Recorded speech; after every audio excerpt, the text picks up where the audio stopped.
Do you have any books you could recommend to me regarding material that addresses this subject? Yes, there's an excellent book that, through easy therapeutic exercises, can awaken a flow of positive ideas and consequently change your consciousness. Yes, I have several copies, and it's almost time to go. One was given to my clients at the first consultation. A dude got up and went to a small bookshelf, picked up the book, and handed it to Mina. She smiled gratefully. She looked at the cover and read, "You Can Heal Your Life by Lise." This book is a compliment to our therapy. It's like homework. Understand? I promise I'll devour it. Wow, I feel so good. I wish next Saturday would come really quickly. Calm down. You'll have the whole week to reflect and meditate on everything we talked about. I took a look at the book. Go slowly. And don't forget that the treatment had already begun last Sunday with that energy capture. That's right. I thought it would get better, but I had such a difficult week at the beginning. It's just like that. When we start to change, resistance appears. You are strong and you will overcome obstacles. I believe in you. Myrna was moved by Adelmo's words. It was the first time someone had touched her so truly. I felt a pleasant warmth run through her body. She stood up and kissed him on the cheek. Thank you. I'm happy. I'm leaving. Do you want to ride? I was going home, but I want to walk and breathe a little. Can you drop me off at the beach and contemplate the sea? It's an excellent mental cleansing exercise. Let's go where you want to stay in Copacabana. It's fine. I'll be closer to home, okay? Let's go to Copacabana. Dumo drove and chatted about amenities. She left the next Lido Square. They said goodbye. See you tomorrow at Gustavo's meeting. See you tomorrow, Dumo. And once again, thank you. Myrna walked along the beachfront, watching passers-by with curious eyes. She admired the landscape, the stars appearing in the sky, the sound of the waves that gave her a pleasant sensation. She saw a bench and sat down. She stayed for a long time, staring at the sea, contemplating the beauty of nature. Tears Myrna's eyes were filled with a pleasant surprise. She turned her attention back to her familiar grandmother. She was happy. "Perval, how are you?" I thought it was someone else. I hesitated, but I took a better look. And when I saw your bright eyes, I had no doubts. I knew it was you. She lowered her eyes. Thank you. You like the haircut. I love the blonde dye. It suits you very well. You look radiant. Except for those scratches, some accident. More or less, you have a shelter, but it's over. Today was one of the best days of my life. What happened? You found your Prince Charming. She laughs. No way. This is something I don't want to know about for a long time. I'm tired of suffering. He felt disappointed. But he looked for me. To simulate, you weren't practically engaged to Heitor. I realized he wasn't the man for me. Perival rejoiced and continued to disguise. Excuse me for intruding, but she was never the man for you. A woman like that deserves someone who supports her, who brings her peace of mind, who gives her security. Whoever find a man like that, I have so much to change. I think it's right that we always try to improve, to broaden our consciousness. But you, attractive young lady, there shouldn't be a lack of suitors around you. I don't want to know anything. I want to take care of myself, take care of my mind, my spirit. It's hard to see this from such a young girl. Girls your age are very superficial, attached to trends. You seem different to me. I've had a very hard life. I'd like to know more about you. I'd like to be my friend. I'm flattered to be considered your friend. The pleasure is all mine. Are you a little hungry? Would you like to be my guest? I know a good restaurant in Flamengo. Are you inviting me to dinner? I'm honored by your presence. My car isn't far from here. Myrna stood up and put her arm in Percival's. They walked to the car.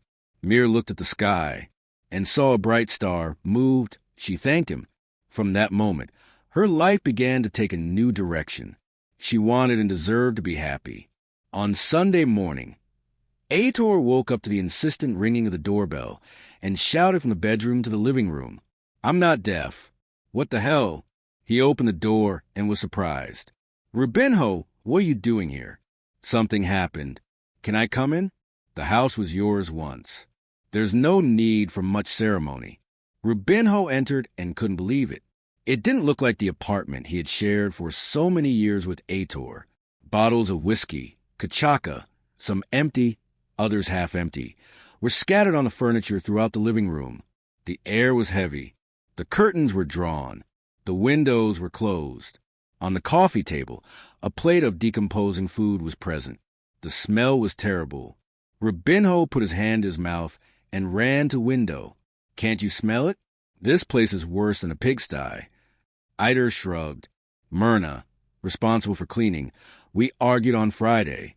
She left the house and disappeared. I bet she's at Clarice's house now. The two of them are like that, he said, touching his thumb to his index finger. When she returns, the house will be clean. She's not coming back. How is she not coming back? What's the story? After what you did, she didn't come back.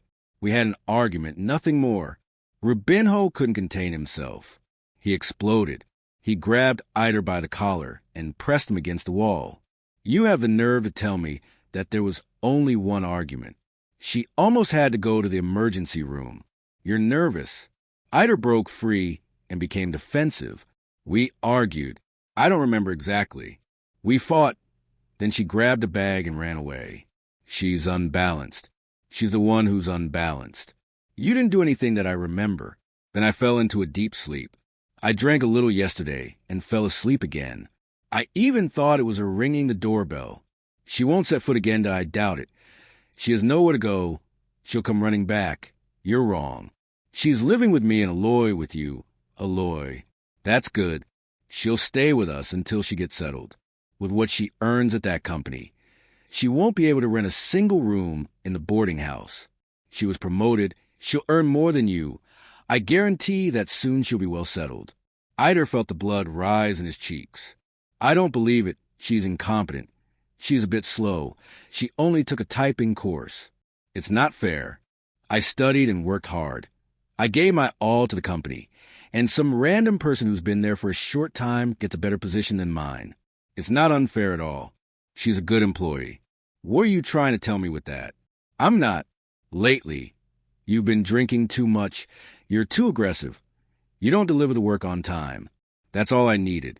You came to my house to defend me and speak ill of my work. I can handle all that. Don't be dramatic. You should root for Myrna. But it seems like you get unhappy when someone gets a promotion, an improvement in their life. What happens? You feel envious of others. It's not envy, but I think others don't deserve it because I can't have money, status, recognition at work. Only others deserve it. It's not fair. You didn't give your best. You project yourself onto others. You're always comparing yourself to someone else, and that's very bad. I'm like this. I was born this way, and that's it. But you can change. In fact, that's why you're reincarnated. You and this stupid talk about reincarnation. Of course. Now you're a manager. You earn more. You're living with the president's secretary. You're all wound up. You have the right to talk about spirituality without being considered ignorant. You distort things. You don't see life as it is. Heitor laughed again. He went to the corner table and picked up a bottle of whiskey. He took a glass, suggested, and filled it. He drank it in one gulp. Rubinho contained himself. His friend's condition was worse than he could imagine. I'm like St. Thomas. I need to see to believe. Since I don't see, I don't hear, and I don't feel, so I can't believe. I think it's a shame. Anyway, everyone knows what's best for themselves. Since you refuse to talk about the incident with Myrna, at least we can talk about your work. The office staff is starting to if you don't like it. You must be on time and fulfill your responsibilities. Otherwise, what are you threatening me with in my own home? You know I can file a lawsuit against you, man of God. Stop this. I came to help you. Help you? You welcome that little woman into your home and come say you want to help me. If you saw Mina's condition, you swear you don't remember. I can be anything but a liar. And what did you do with Clarice when you were looking for a job together? Heitor frowned. You took the glass and threw it against the wall. That Vogel woman said that, and was digging up the past. I knew she wanted to end me. You screwed her, didn't you, you bastard? And then she was a rough country girl. She had no culture. I did everything to protect her. She wouldn't do well in Belo Horizonte. How can you guarantee that? I thought that you were God. You thought Clarice wouldn't survive. Please, I know. But now she's spreading a fact that happened so many years ago to the four corners. She's another one who's no good. Don't say that. God put wonderful women in your path, and you discarded them as if they were trash. And they are. I would never marry Clarissa, and I realize that Myrna was never what I dreamed of either. This smells like envy to me. I didn't know how to win them over. And why do you defend them? In fact, why do you defend Myrna so much? She knows that you and Elio were sick just getting close to her. Do you know by chance that Aloy said she didn't like her? We've talked about it. We felt a strange energy around her, but it was a while ago when she joined the company. Now that doesn't happen, but maybe one day we'll find out why. But we've changed. She's changed. Nothing stops us from being friends. She's a good person. How can I trust you? I didn't like her, and now you defend her. Yes, now get out of my house. I'm leaving, but first I want to point out that if you keep arriving late, you need to take action. Heitor got angry and shouted. Get out of here now, he said. Rua Rubinho lowered his head and left. Heitor slammed the door hard and poured himself another shot of whiskey. They won't pull the rug out from under me, but I'll do better. On Monday, they'll be surprised by me. Save it. Chapter 21, Claris played the campaign, and Myrna answered, Girl, how different you are. You don't even look like you were on Friday. Thank you. Look how much better I've gotten. Myrna twirled around the room, showing off her new clothes, her dyed and well-groomed hair. Clarissa was amazed. Aloy did an excellent job. Excuse me for my absence, Minaru, you malicious one. I heard you were locked in the apartment. I thought about calling the fire department. Oh, Myrna, love is everything. I'm so happy. He said, Why did Mario go to his house to change his clothes? He's coming to pick us up in a little while for the meeting at Gustavo's house. And how are things going? He's wonderful. We're getting along. I'm a little worried about his mother. She seems very attached to her son. It's going to be hard for her not to like you. God, listen to her, and you're so good, girl.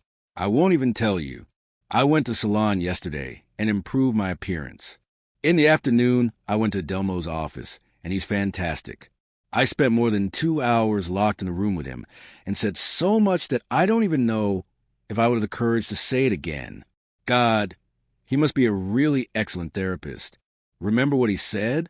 He is held in high regard here in Rio. He really lives up to his reputation. He's very good. I love the consultation. He gave me some relaxation tips and gave me a book as a gift. Wait, I'll get it. Myrna ran to the room and came back with the copy in her hand. Claris was thrilled. He gave her this book. Oh, it was one of the ones I got from Dona, Eustaquia, some time ago.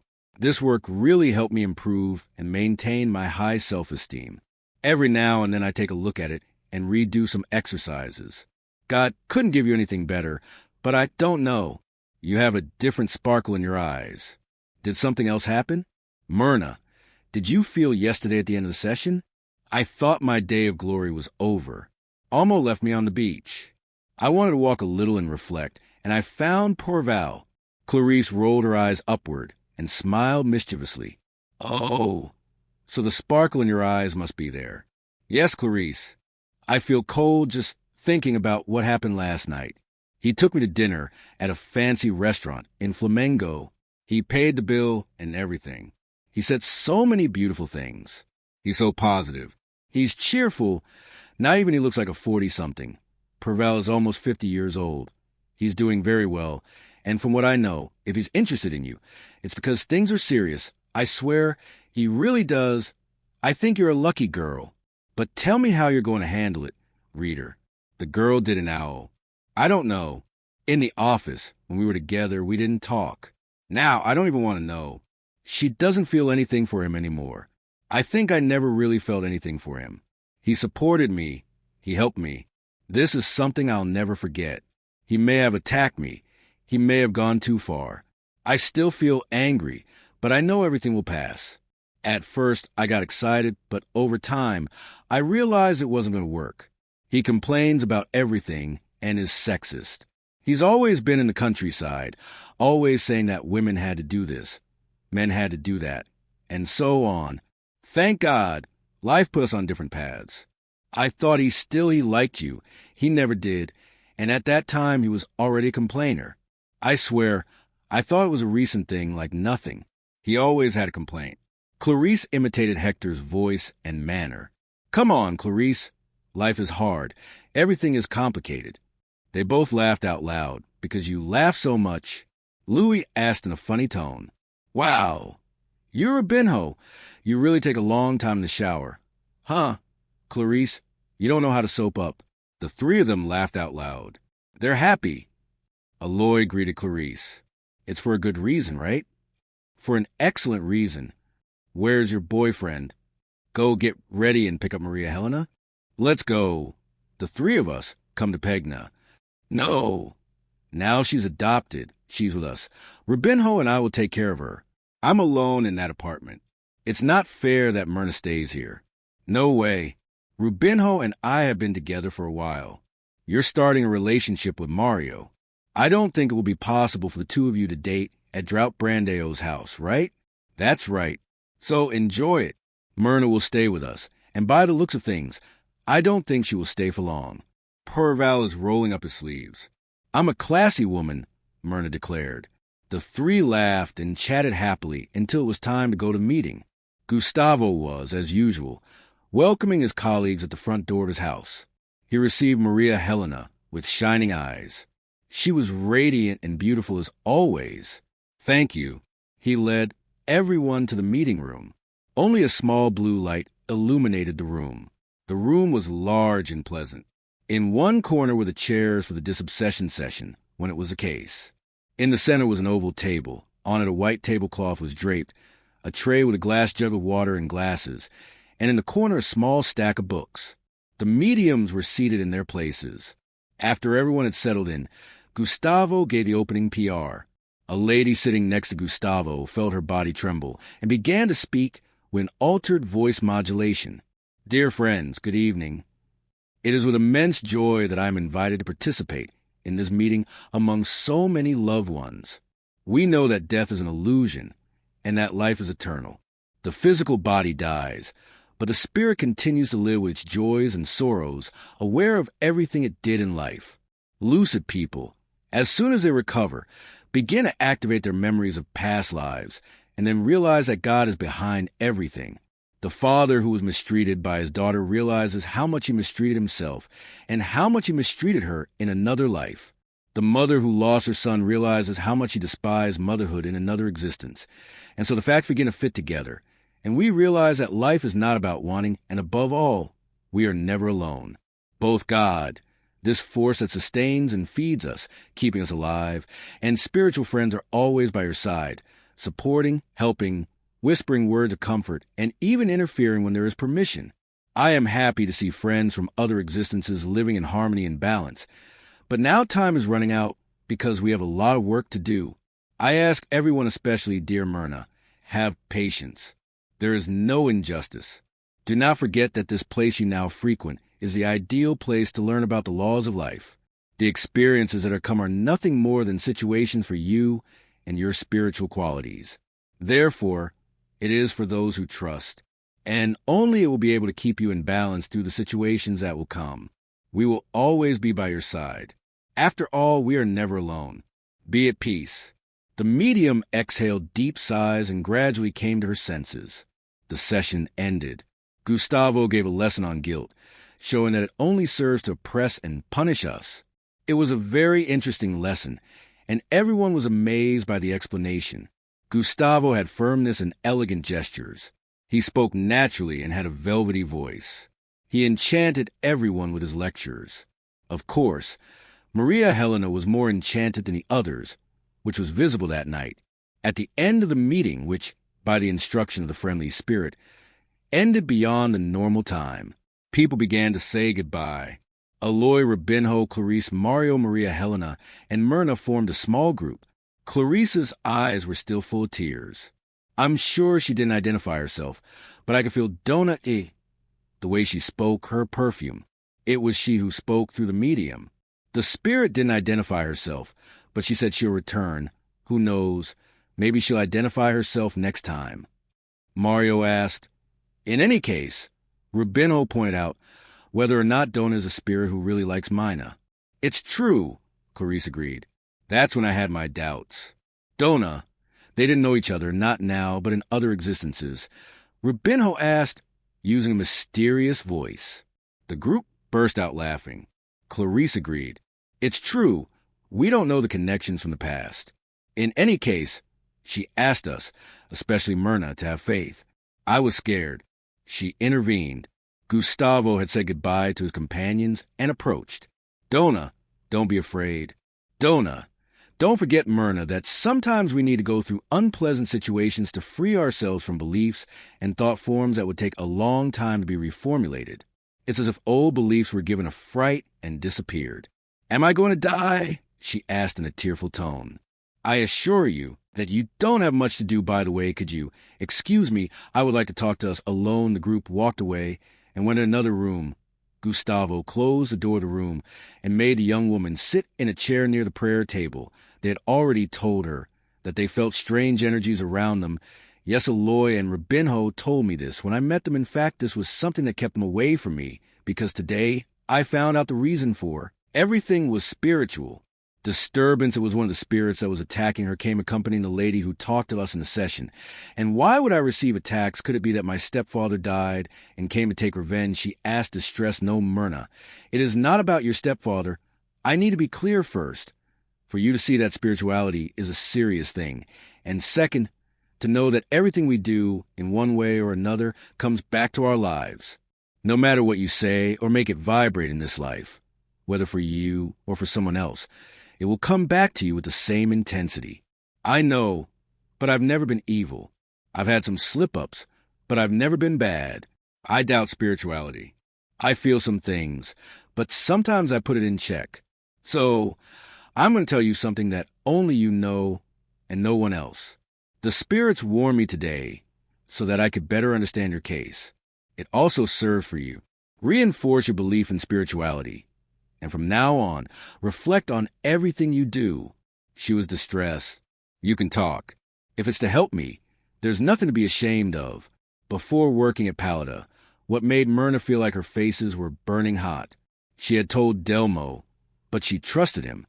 She didn't believe he could have told her that talking to her in the previous day's session was unethical, but she tried to calm her down. Gustavo took a glass of water, fluidified, and gave it to her. Myrna drank slowly, and she felt calmer, took a deep breath, and replied, Can I tell you a story? Of course you can. My mother thought I wanted to seduce my stepfather. I was beaten a lot because of that. I screamed and kicked. He came back from work early and caught her lying on top of me. When I saw her, I felt a relief. I said to myself, now she can't doubt it. But I was wrong. She came at me as if I were the one to blame. She hit me, and when her strength ran out, she threw me out on the street. My stepfather came after her, asking for forgiveness. I ran away. He was stronger and caught me, put money in my bag, grabbed me and kissed me. I was disgusted, but he cried and said, I love you, I love you. I shook my head from side to side and screamed. I ran away and ran so fast that soon I was near the bus station. I bought a ticket to the furthest city I could afford. I ended up in Rio de Janeiro. Without knowing anyone, I ended up in Lapa. Myrna let the tears flow. Gustavo took a handkerchief and gently dried them. She continued, I became a prostitute out of necessity. You don't know what it's like to be hungry and have nothing to eat. I felt cold and had nowhere to go. Sleeping was when I met Bene, a giant. He gave me a room in a boarding house and put me to work. This kind of life is not easy.